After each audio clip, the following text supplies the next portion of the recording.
Hi, welcome to Bridging International Waters. I'm your host, Priyanka V. Pandit, and I have with me the fabulous Marcus Farry. Thank you so much, Priyanka. Thank you, Marcus. And we're going to talk to you about, in this episode, something that's really close to our hearts. We're going to talk to you about the values of mediation, and let's jump right into it.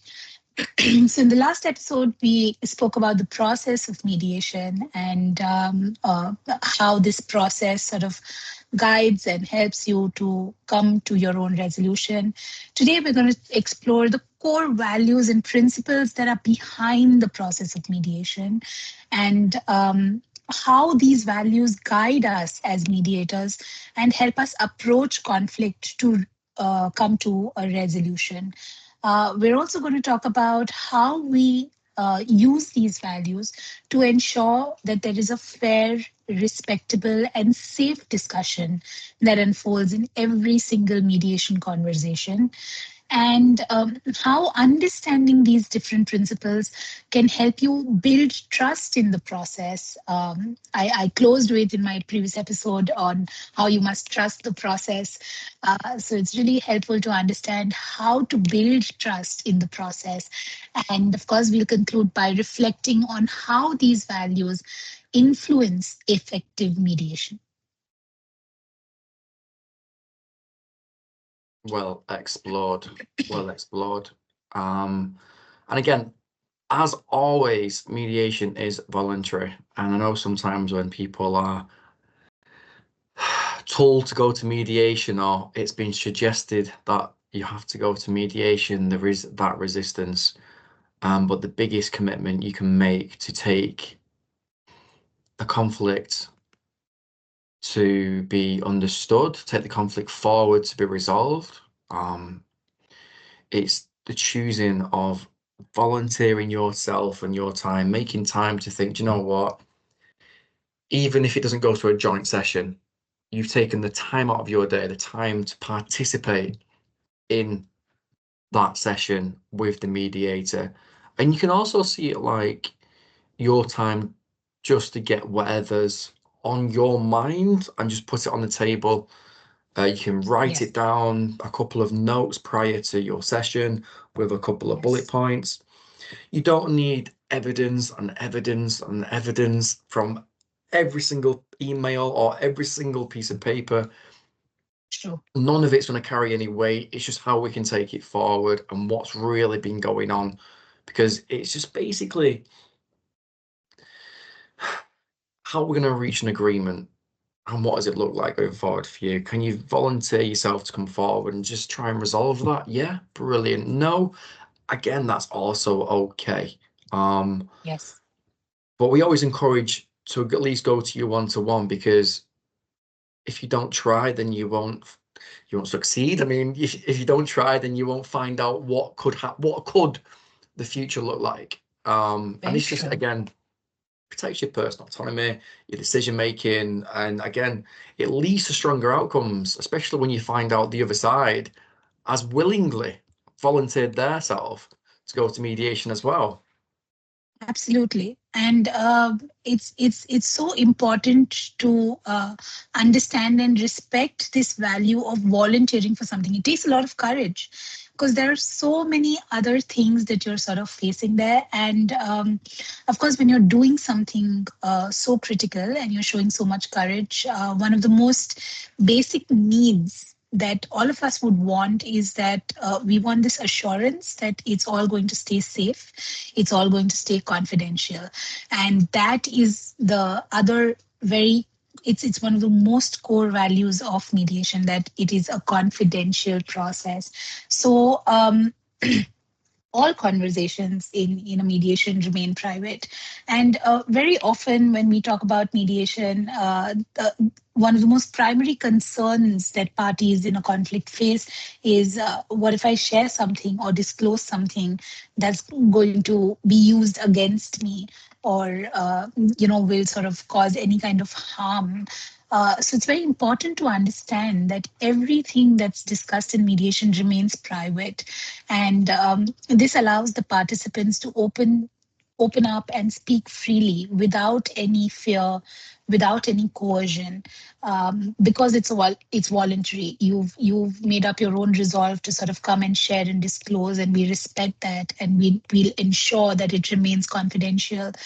And once that assurance sort of sets in, it encourages people to open up more, to be more honest in their communication. Otherwise say or think about or disclose things that they've kept so hidden, or so restricted inside, that this kind of safe space environment will help them just open up and talk about very sensitive issues that you would otherwise find very, very difficult to talk about, because there's so much fear of judgment. You think you don't know how it's going to change your relationship dynamic.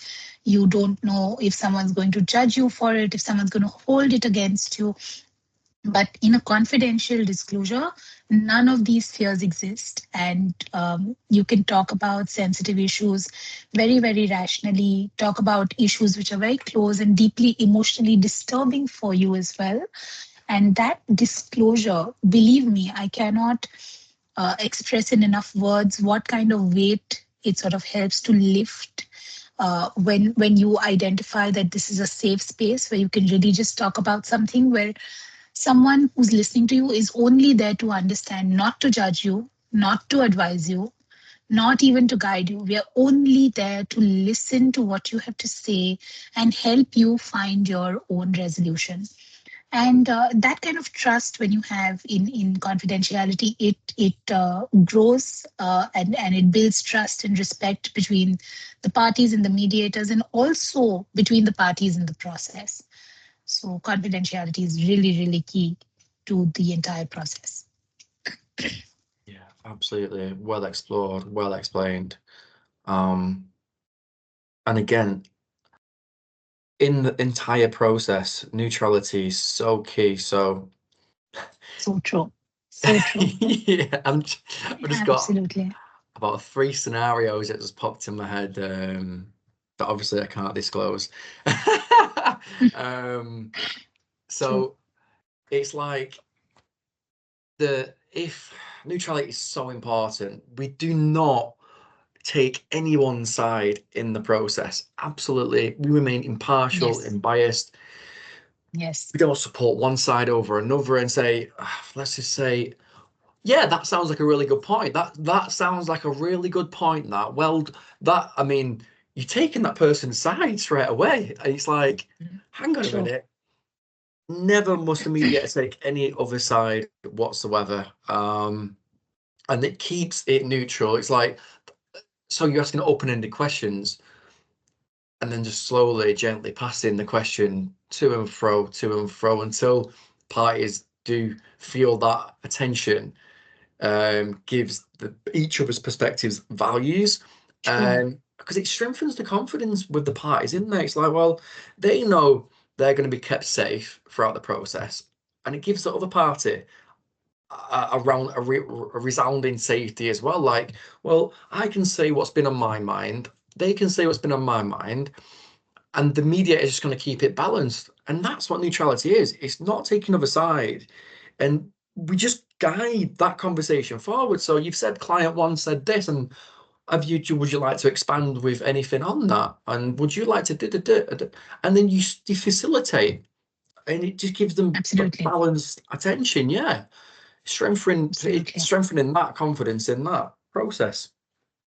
Absolutely. And that kind of control that a mediator sort of keeps is the real skill, right? Because what it does is it brings Yeah. us to the next value, which is, so mediation is all about putting the party in the seat of power, right? It's all about empowering the parties and ensuring that there's respect throughout the process. So one of the ways that mediation does this so beautifully is encouraging the parties to find their own solutions to the conflict that they're facing.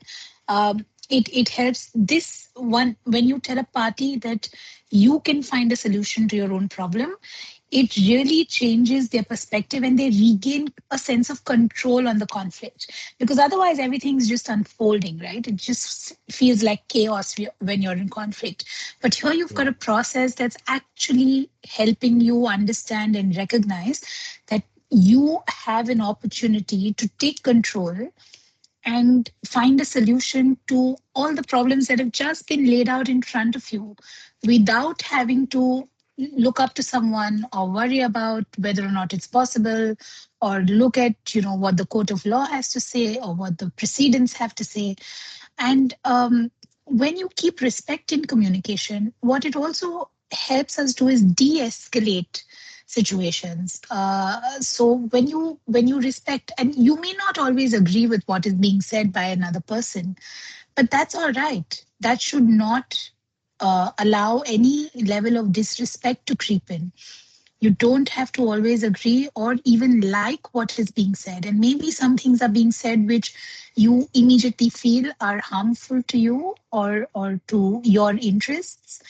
But it is important to understand that each voice in a mediation is acknowledged and valued, and nobody is there to make any judgments. And this kind of empowerment, when you understand that everybody is equal and respected and everybody's views and opinions are out there to be considered, it can really be empowering and help you get to a meaningful resolution at the end of the process. Yeah, absolutely. Absolutely. Because it's the values of the mediation process that really makes Yes. it so effective.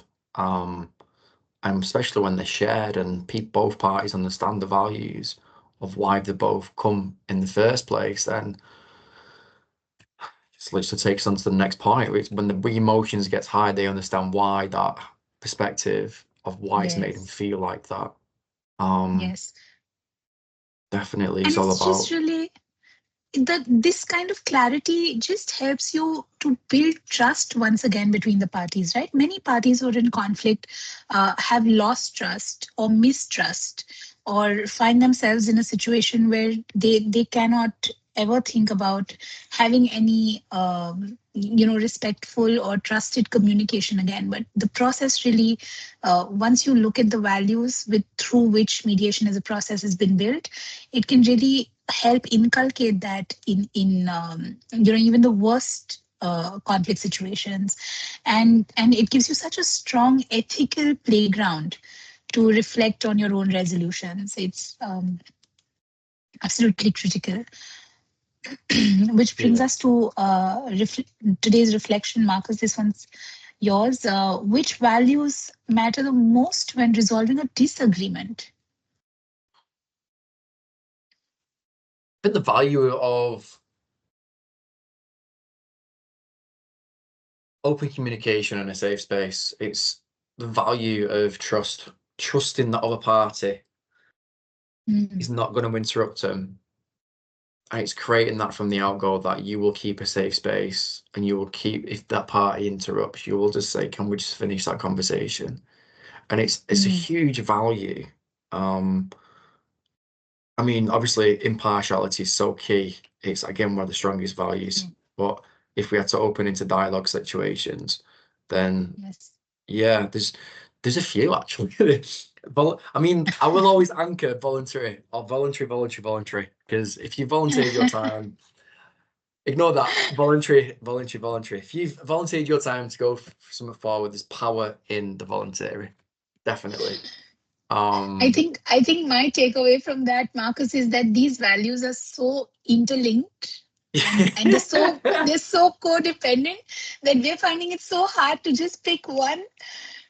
So they all really just sort of come together because you can't have one without another and without another and without another. And it's so important when you're disagreeing on so many counts to sort of just balance everything so that yeah, the parties can really just explore their own resolution and walk out happy from mediation.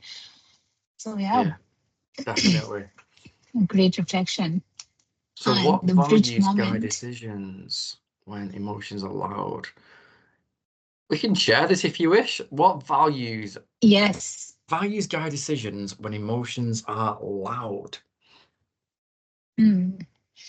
Now it's a deep one. It Um, is. very deep. They do actually, don't they? When emotions are loud, I mean, there's just such an upheaval of what you're sort of feeling, and we're never feeling just one emotion at one time. Yeah. It's just so complex when you're in a conflict. So if you really think about it, each of these values have really been so well thought of and put together, so that even out of all of that, we can put aside or maybe quiet the emotional storm that we're sort of going through, because that emotion is being addressed in the process. Yeah. And once that sort of settles, these values have now guided us and allowed us to think of a decision, even if we don't come to one. That's absolutely fine, right? There's no hard and Hmm. fast. But at least we have an opportunity because of these values to think of a decision and then maybe come to one. Yeah. I agree. I totally agree with what you just said. That pretty much covers what I was going to say, actually. But yeah, values are everything in the process. Like Priyanka just said, it's knowing that they're there to really anchor the clients and participants back down through the multi-layered emotions. Really, you don't just bring one, you Yes, bring the whole box, and all kinds of stuff can come out of Pandora's absolutely. box once it's open. Absolutely. Yes, yes, absolutely.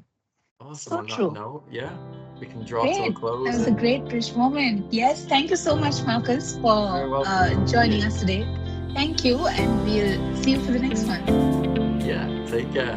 All right. Take Bye care. bye. Bye bye.